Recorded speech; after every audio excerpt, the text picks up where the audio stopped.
So hello friends, welcome back my YouTube channel Manish Education Knowledge and welcome back my new video. अभी हम यहाँ पे ये class 12th के छात्र हैं और हमें क्या करना है, इनका फीडबैक जानना है। मतलब कि अभी हमने इनको 2 से 3 महीने के अंदर ट्यूशन क्लासेस दी हैं। तो उस ट्यूशन क्लासेस के अंदर फिजिक्स में हमारे लगभग 4 चैप्टर हो गए हैं, 3 या 4 चैप्टर हो चुके हैं। तो उसमें से हमने इन्हें कम से कम 2 चैप्टर के जो ऑब्जेक्टिव टाइप के क्वेश्चंस होते हैं उनकी तैयारी करवाई है। तो हम जानने का प्रयास करेंगे कि इन स्टूडेंट्स को कितना नॉलेज है और ये लोग भी अपना 100% देने का प्रयास करें। कूलॉम का नियम क्यों दिया गया? कूलॉम का नियम 2 स्थिर बिंदु के मध्य लगने वाले बल के संबंध में दिया गया। अच्छा, स्टेटमेंट क्या था? इन्हीं 2 स्थिर बिंदु आवेशों के मध्य लगने वाला आकर्षण तथा प्रतिकर्षण बल दोनों आवेशों की मात्राओं के गुणनफल के अनुक्रमानुपाती व उनकी दूरी के वर्ग के व्युत्क्रमानुपाती होता है। ठीक है। जो कूलॉम का नियम होता है, कूलॉम के नियम के लिए हमारे पास व्यंजक क्या होता है? F = 1/4 pi epsilon naught into Q1 Q2/r²। Next question है मेरा कि 1/4 पाई एप्सिलॉन नॉट का एसआई पद्धति में मान कितना होता है? 9 × 10⁹। Very good. सतत आवेश वितरण कितने प्रकार का होता है? 3 प्रकार। कौन कौन सा? रेखीय आवेश वितरण, हाँ। पृष्ठीय आवेश वितरण, हाँ। आयतन आवेश वितरण। ठीक है, वेरी गुड। अच्छा, एप्सिलॉन नॉट का आंकिक मान कितना होता है? 8.85 × 10⁻²। अच्छा, इसके बाद मुझे ये बताओ कि विद्युत क्षेत्र किसे कहते हैं? आवेश समुदाय के चारों ओर किसी अन्य आवेश कोई अन्य आवेश जब आकर्षण और प्रतिकर्षण बल का अनुभव करता है उसे वैद्युत क्षेत्र कहते हैं। ठीक है। विद्युत बल रेखाएं किसे कहते हैं? वैद्युत क्षेत्र में स्थित एकांक धनावेश जिस तत्व गमन करता है उस तक की रेखाओं को वैद्युत बल रेखाएं कहते हैं। वैद्युत बल रेखाओं के कोई 3 गुण बता दो। वैद्युत बल रेखाएं धनावेश से ऋणावेश की ओर गति करती हैं। हाँ। वैद्युत बल रेखाएं लंबवत आकर्षण व प्रतिकर्षण करते हैं। हाँ। वैद्युत बल रेखाएं एक दूसरे को प्रतिच्छेदित नहीं करती हैं। Very good. ठीक है। वैद्युत क्षेत्र की तीव्रता को किससे रिप्रेजेंट करते हैं? E से। E इज इक्वल टू हमारे पास क्या होता है? F/Q0। F इसमें हमारे पास क्या होता है? बल। बल बराबर क्या होता है? M × E। M क्या होता है? द्रव्यमान। A क्या होता है? त्वरण। A इज इक्वल टू क्या होता है? A = F/m। लेकिन देखो, कोशिश अगर हो रही है ना, इंसान असफल नहीं होता है जीवन में। इस बात को तुम अपने माइंड में सेट कर लेना। चाहे वो कितना भी, मैं तो हमेशा से एक बात तुम्हें बोलता हुआ आया हूं और बोलता रहूंगा कि भाई क्लास में कोई टॉपर नहीं होता है, ठीक है? और कोई ऐसे अपनी ये थिंक लेके मत जाना क्लास के अंदर कि ये बहुत बड़ा टॉपर है, पता नहीं क्या कर लेगा, है ना? टॉपर वो इसलिए है क्योंकि बेटा तुम उसके लेवल की मेहनत नहीं कर रहे हो। जिस दिन उसके लेवल की मेहनत कर लोगे ना, तो उसके बराबर में खड़े हो जाओगे, उसे यकीन भी नहीं होगा। तो ये चीज है। दूसरी चीज क्या है कि डिमोटिवेट करना। मान लो कि जैसे वो भाई है, ठीक है, मैं अगर उसको ना पूछूं तो उसके दिमाग में कहीं ना कहीं सस्पेंस रहेगा कि भैया ने मेरे को क्यों ना पूछा। तो इससे अगली बार उसका जो कॉन्फिडेंस लेवल होगा थोड़ा सा क्या हो जाएगा, टूट जाएगा। तो वो चीज है। तो कभी भी ना देखो, जीवन में कभी भी एक चीज तो अपने ध्यान रखना कि किसी भी बंदे को डिमोटिवेट मत करना। उसको आ रहा है, उसको नहीं आ रहा है, वो नहीं भी कर रहा है ना, बोलो भाई बढ़िया कर रहा है, तू बहुत अच्छा कर रहा है भाई, तू अच्छा कर रहा है, नो टेंशन। हमें ना वो भाई है ना, हम बोल रहे हैं उसको तू अच्छा कर रहा है, बढ़िया कर रहा है, ठीक है? तो उसके अंदर ना एक पॉजिटिविटी क्रिएट हो रही है। अब मान लो मैं उसको बोलूंगा ना, चल ना तेरी बस की बात नहीं है, तू नहीं कर पाएगा, ये तू कैसे करेगा? तो उसके अंदर उसे खुद से अपने आप से ऐसा फील करेगा कि यार मैं, दूसरे लोग भी ऐसा बोल रहे हैं, मेरे से भी नहीं हो पा रहा है, तो वो एफर्ट नहीं लगाएगा उस चीज के लिए। तो थोड़ा ना चीजों को सोचो, समझो और फिर करो।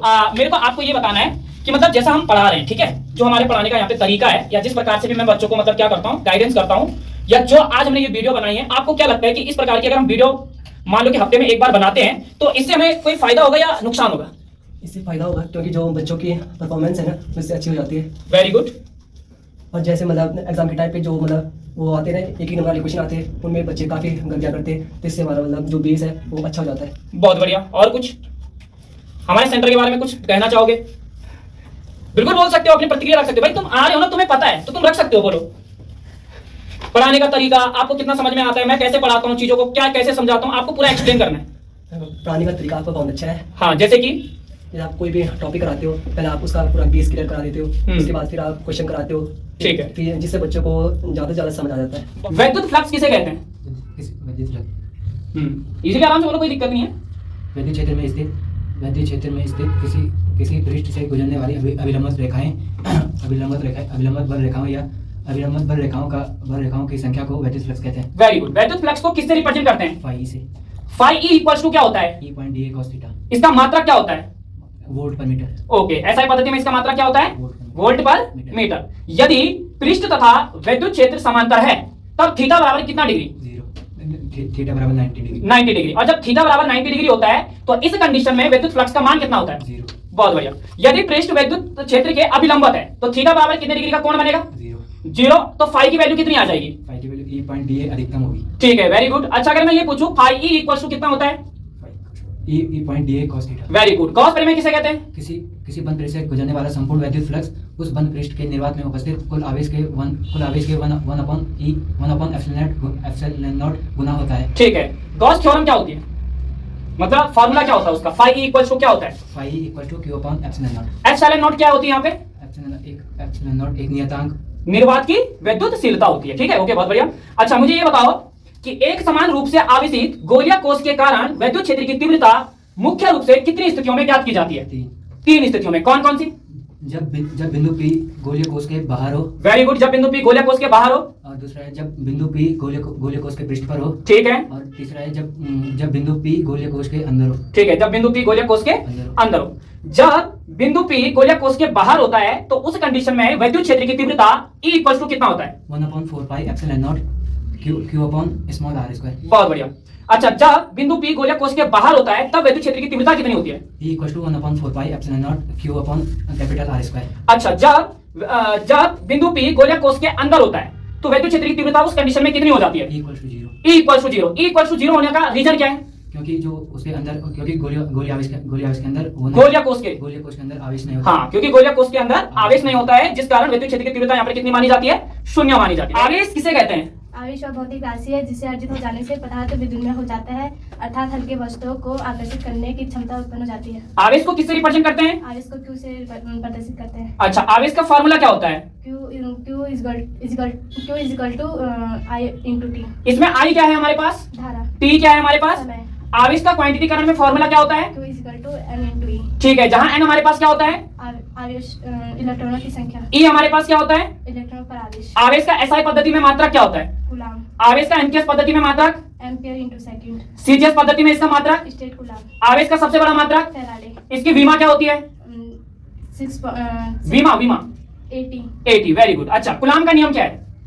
कूलाम का नियम किन्हीं दो स्थिर बिंदुओं के किन्हीं दो बिंदु आवेशों के मध्य लगने वाला आकर्षण तथा प्रतिकर्षण बल दोनों आवेशों के मात्राओं के गुणनफल तथा मात्राओं के अनुक्रमानुपाती तथा उनके दूरी के वर्गों के व्युत्क्रमानुपाती होता है। जिसमें अगर मैं ये बोलूं कि कूलाम के नियम का व्यंजक क्या होता है तो F इक्वल टू क्या बोलोगे? F equal to 1/4 upon R square. अच्छा, विद्युत क्षेत्र की जो तीव्रता होती है ना, ठीक है, मतलब विद्युत द्विध्रुव में विद्युत क्षेत्र की तीव्रता को हम 2 विधियों से ज्ञात करते हैं। वो 2 विधियां कौन कौन सी हैं? विद्युत बल रेखाएं। नहीं, एक है अक्षीय स्थिति और एक है निरक्षीय स्थिति। चलो, एक कूलाम आवेश में कितने इलेक्ट्रॉन प्रवाहित होते हैं? 6 इलेक्ट्रॉन। हाँ, वही है, एक कूलाम आवेश बराबर कितना इलेक्ट्रॉन? 6.25 into 10 की पावर 18। एक कूलाम आवेश कितने स्टेट कूलाम के बराबर होता है? 3 into 10 की पावर 9। एक इलेक्ट्रॉन पर कितना आवेश होता है? -1.6 into 10 की पावर -19। एक प्रोटॉन पर कितना आवेश होता है? 1.6 into 10 की पावर -19। ठीक है, एक कूलाम आवेश कितना बल लगाता है? 9 into 10 की पावर 9। हाँ, ओके, ठीक है। आवेश संरक्षण का नियम किसने दिया? Benjamin Franklin. आवेश संरक्षण का नियम क्या है? विद्युत आवेश को ना तो उत्पन्न किया जा सकता है ना ही नष्ट किया जा सकता है, इसे एक रूप से दूसरे रूप में बदल दिया जाता कि विद्युत फ्लक्स को किससे रिप्रेजेंट करते हैं? है। अब फाई E इक्वल टू क्या होता है? ओके, इसका SI पद्धति में मात्रक क्या होता है? Volt dash metre. आवेश एक किस प्रकार की राशि है? अदिश राशि है। ठीक है, यदि पृष्ठ तथा विद्युत क्षेत्र समांतर है तब थीटा बराबर कितना डिग्री? और थीटा बराबर अगर 90 डिग्री तो विद्युत फ्लक्स की वैल्यू कितनी हो जाएगी? 0। अच्छा, क्यों 0 होगी? क्योंकि cos 90 की वैल्यू कितनी होती है? cos 90 की वैल्यू कितनी होती है? 0। तुम भी बोला करो यार, इतना मत घबराया करो। अच्छा, यदि पृष्ठ विद्युत क्षेत्र के अभिलंबत है तो थीटा बराबर कितना डिग्री? तो फाई इक्वल टू कितना आएगा? गॉस थ्योरम याद है? बताओ जरा। किसी बंद पृष्ठ से होकर गुजरने वाला संपूर्ण विद्युत फ्लक्स उस बंद पृष्ठ के कुल निर्वात में उस बंद पृष्ठ के निर्वात में उपस्थित आवेश के 1/एप्सिलॉन गुना होता है। अच्छा, टॉपिक है एक समान रूप से आवेशित गोलीय कोष के कारण विद्युत क्षेत्र की तीव्रता कितनी स्थितियों में ज्ञात की जाती है? कौन कौन सी? एक जब बिंदु P गोलीय कोष के बाहर होता है। हाँ। दूसरे जब बिंदु P गोलीय कोष के अंदर होता है। और एक जब बिंदु P उसके पृष्ठ पे होता है। अच्छा, जब गोलीय कोष के अंदर होता है, अंदर की बात कर रहा हूं मैं, कि जब हमारे पास एक समान रूप से आवेशित एक समान रूप से आवेशित गोलीय कोष के कारण जो वैद्युत क्षेत्र की तीव्रता है, इसमें जब बिंदु P हमारे पास गोलीय कोष के अंदर होता है तो वैद्युत क्षेत्र की तीव्रता E इक्वल टू कितनी होती है? जीरो। जीरो क्यों होती है? क्योंकि गोलीय कोष के अंदर आवेश नहीं है। हाँ, क्योंकि गोलीय कोष के अंदर किसी भी प्रकार का कोई आवेश मुझे वैद्युत फ्लक्स किसे कहते हैं? किसी विद्युत क्षेत्र से निकलने वाली बल रेखाओं की संख्या को वैद्युत फ्लक्स कहते हैं। किससे रिप्रेजेंट करते हैं? पाई। फाई से। अच्छा, गॉस प्रमेय के हमारे पास कुछ अनुप्रयोग होते हैं, जैसे कि इनमें से एक अनुप्रयोग है कि एक समान रूप से आवेशित गोलीय कोष के कारण वैद्युत क्षेत्र की तीव्रता। तो इसको हम कितनी स्थितियों में हम इसको फाइंड आउट करते हैं? 3। कौन कौन सी? जब बिंदु P गोलीय कोष के बाहर हो और जब बिंदु P गोलीय कोष के पृष्ठ पर स्थित हो, जब बिंदु P गोलीय कोष के अंदर। जब बिंदु P गोलीय कोष के अंदर होता है तो वैद्युत क्षेत्र की तीव्रता कितनी होती है? 0। जब बिंदु P गोलीय कोष के बाहर होता है तो वैद्युत क्षेत्र की तीव्रता कितनी होती है? E is equal to 1/4 pi epsilon naught into Q upon I small I square. अच्छा, जब बिंदु P गोलीय कोष के पृष्ठ पे होता है तो वैद्युत क्षेत्र की तीव्रता कितनी होती है? E is equal to 1/4 pi epsilon naught into Q upon capital R square. अच्छा, किसी बिंदु आवेश के कारण वैद्युत क्षेत्र की तीव्रता का व्यंजक कितना होता है? E is equal to 1/4 pi epsilon naught into Q upon R square. अच्छा, वैद्युत द्विध्रुव के कारण वैद्युत क्षेत्र की तीव्रता को कितनी स्थितियों में ज्ञात किया जाता है? 2। कौन कौन सी? अक्षीय स्थिति और निरक्षीय अक्षीय स्थिति को एक और नाम से जानते हैं, अनिवार्य स्थिति। निरक्षीय स्थिति को एक और नाम से जानते हैं। अनुप्रस्थित स्थिति। ठीक है, अक्षीय स्थिति के लिए व्यंजक कितना होता है? अक्षीय स्थिति के लिए E is equal to 1/4 pi epsilon naught into 2p upon R cube. अच्छा, वेरी गुड। वैद्युत द्विध्रुव किसे कहते हैं? दो बराबर परंतु विपरीत बिंदु आवेश के मध्य बिंदु आवेश जब एक दूसरे से दूरी पर स्थित होते हैं हाँ। उसे वैद्युत द्विध्रुव कहते हैं। अच्छा, वैद्युत द्विध्रुव आघूर्ण को किससे रिप्रेजेंट करते हैं? P से।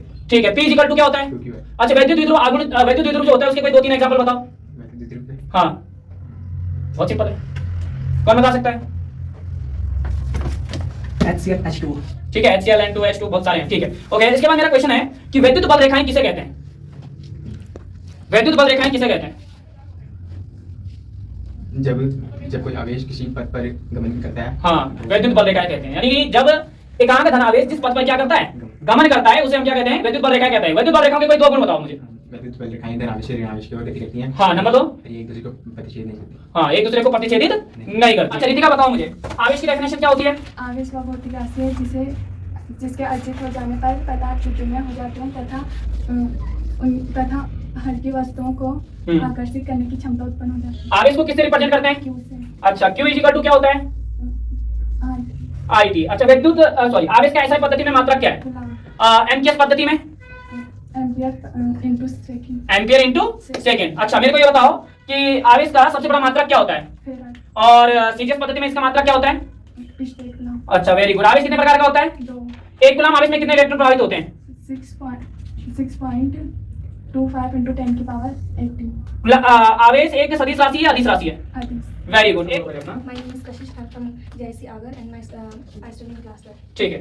अच्छा, बिंदु आवेश के कारण वैद्युत क्षेत्र की तीव्रता कितनी होती है? बिंदु आवेश के कारण वैद्युत क्षेत्र की तीव्रता कितनी होती है? 1/4 pi epsilon naught Q upon R square।